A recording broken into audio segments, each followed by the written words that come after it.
गज़वाए हिंद की कल्पना करना भी और उसका सपना देखना भी जहन्नुम में जाने का टिकट का रास्ता पैदा कर देगा। अगर किसी को जहन्नुम में जाना हो तो गज़वाए हिंद के नाम पर अराजकता पैदा करने का कुत्सित प्रयास करें। जो लोग इस प्रकार की गतिविधियों में लिप्त हैं वे भी कान खोल करके सुन लें, देर सवेर छांगुर जैसे हाल तो उनके भी होने ही हैं।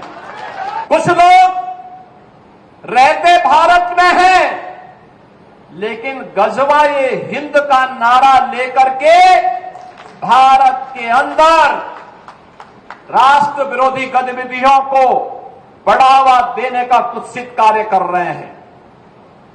गज़वाए हिंद हिंदुस्तान की धरती पर नहीं होगा।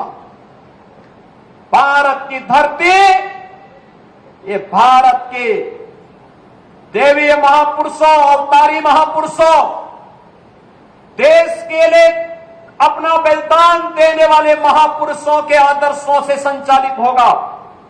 गज़वाए हिंद की कल्पना करना भी और उसका सपना देखना भी जहन्नुम में जाने का टिकट का रास्ता पैदा कर देगा।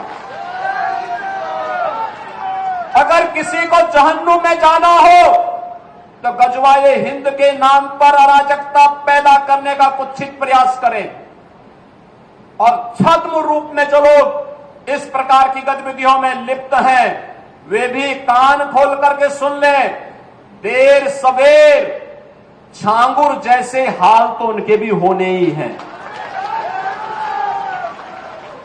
आपने देखा होगा यही है ये कालनेमियों का हाल, कैसे छद्म रूप से लोगों में भ्रम पैदा हो।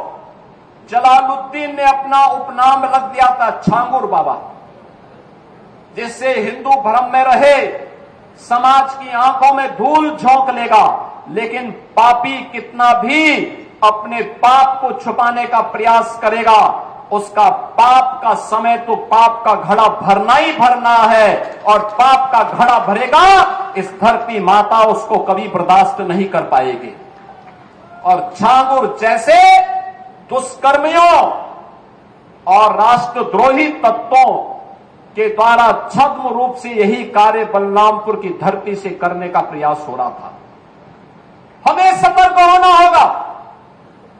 जो लोग हिंदुस्तान की धरती पर रह करके भारत विरोधी गतिविधियों में लिप्त हैं, हिंदू विरोधी गतिविधियों में लिप्त हैं, हमें ऐसे कालनेमियों से सतर्क रहना होगा, उन्हें सख्ती से जवाब देना होगा।